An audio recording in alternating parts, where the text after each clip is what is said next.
우리 일상 속 숨겨진 이야기. 장애인, 비장애인의 경계를 넘어 서로를 이해하는 따뜻한 시간.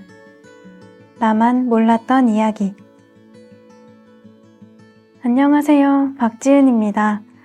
제가 오늘 읽어드릴 이야기는 미랄복지재단 스토리텔링 공모전 8회 장려상 수상작 김서연님의 기다림의 끝은 기적이 되고 입니다.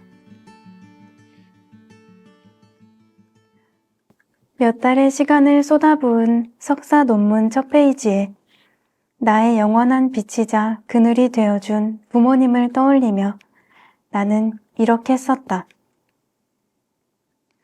제 모든 순간이 그들의 손길이었습니다. 내가 지나온 시간들 속에는 늘 엄마, 아빠가 함께 있었다. 그 사실을 떠올릴 때면 지금도 마음이 먹먹해진다. 내가 돌이 될 무렵 엄마는 나에게 들어본 적도 없는 병이 찾아왔다는 것을 알게 되었고 그것이 나와 그들의 삶을 바꾸어 놓을 것임을 알게 되었다. 희귀 난치 질환과 중증 장애를 가진 내가 엄마, 아빠의 삶에 들어온 순간부터 부모님의 시계는 늘 나에게 맞춰졌다. 나는 그냥 손이 많이 가는 아이가 아니라 매 순간 손이 필요한 아이였던 것이다. 일으켜 앉혀주어야만 하루를 시작할 수 있었고 잠자는 자세를 잡아주어야만 잠자리에 들 수 있었다. 어려서부터 유모차와 휠체어를 탔던 나는 다른 아이들처럼 부모님과 손을 잡고 나란히 걸을 수도 없었다. 하지만 부모님은 내 손을 잡는 대신 기꺼이 휠체어 손잡이를 잡고 나를 평범한 세상 속으로 밀어주었다. 그래서 나는 하고 싶은 게 많고 무엇이든 해낼 수 있다고 믿는 어린이로 살 수 있었다. 내가 초등학교를 다니던 시절 우리 집 자동차는 학교 운동장 옆 커다란 나무 아래 서 있었다. 그곳에서 엄마와 할머니는 눈이 오나 비가 오나 나를 기다리고 계셨다. 그때는 지금처럼 장애 학생을 보조해 줄 수 있는 특수교육 실무사가 있는 것도 아니었고 계단만이 빼곡했던 현관에 경사로를 설치하는 일도 설득을 통해서 겨우 해결할 수 있는 일이었다. 나에게 언제 어떤 도움이 필요할지 몰라 엄마는 학교 뒤편에 차를 세우고 할머니와 온종일 하루를 그 안에서 보냈다. 집에서 먹던 반찬을 대충 넣어온 도시락을 먹으며 한여름 떼약볕에도 추운 겨울에도 에어컨과 히터도 켜지 못하고 그 긴 시간을 나를 기다리며 지낸 것이다. 나는 그런 엄마에게 어린 마음에도 위로와 기쁨이 되고 싶었다.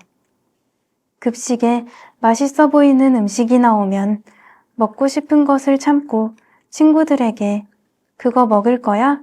하고 물어보곤 안 먹는 아이들의 목까지 모아 두루마리 휴지를 칭칭 감아서 엄마와 할머니에게 가져다 줬다. 그런 간식들은 대개 밥풀이 묻어있기도 하고 휴지 조각이 붙어있기도 했지만 내가 그것들을 들고 휠체어를 밀어주는 친구들과 함께 나올 때면 엄마와 할머니의 지친 얼굴이 금세 환해졌다. 월요일은 미니 핫도그, 목요일은 도넛, 금요일은 백설기.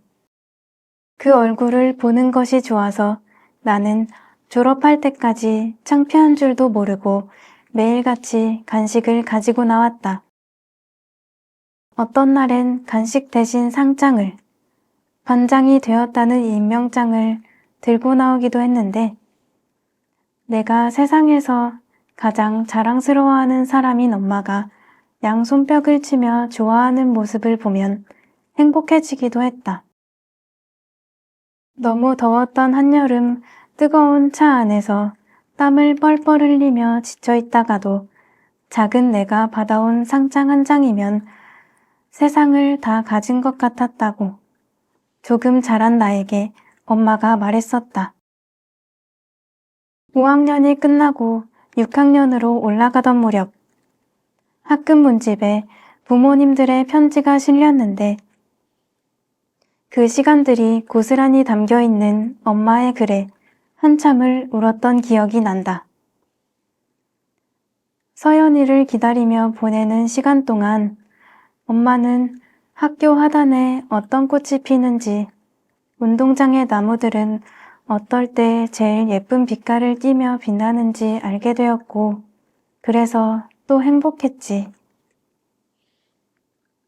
내가 세상과 소통하는 사이, 부르면 곧바로 달려올 수 있는 거리에서 엄마는 그 외로운 시간들을 나에 대한 사랑으로 견뎌내고 있었다. 20번이 넘는 계절이 지나는 동안 같은 풍경과 바람, 햇살을 다채롭게 느끼려고 노력하면서 나는 그 사랑으로 꿈을 꿀 수 있는 사람으로 자라났다. 연세가 든 할머니의 자리를 활동지원사 선생님과 조금 덜 바빠진 아빠가 채워주었고 여전히 나를 자랑으로 여기는 엄마 또한 그 자리에 있었다. 꿈만큼 한계에 부딪히는 순간들도 많아졌다. 마음을 공부하고 싶어 심리학과에 진학한 후 1년간 중학교로 실습을 나갔을 땐 학교에 엘리베이터가 설치되어 있지 않아 부모님과 동기들이 휠체어를 들고 올려다 주어야 했다. 또 대학원에 진학하기 위해 부모님과 몇 군데나 시험을 보러 다녔지만 장애가 있는 나를 쉽사리 받아주는 곳은 없었다. 결국 모교로 다시 돌아와 석사를 마치게 되었다. 자격증을 따기 위한 수련을 할 땐 평일 저녁과 주말마다 아빠가 데려다주고 끝날 때까지 기다리기를 반복했다. 내가 꿈을 쫓는 그 모든 시간 동안 부모님은 내 뒤에 서서 묵묵히 손을 보태고 등을 두드려 주었다.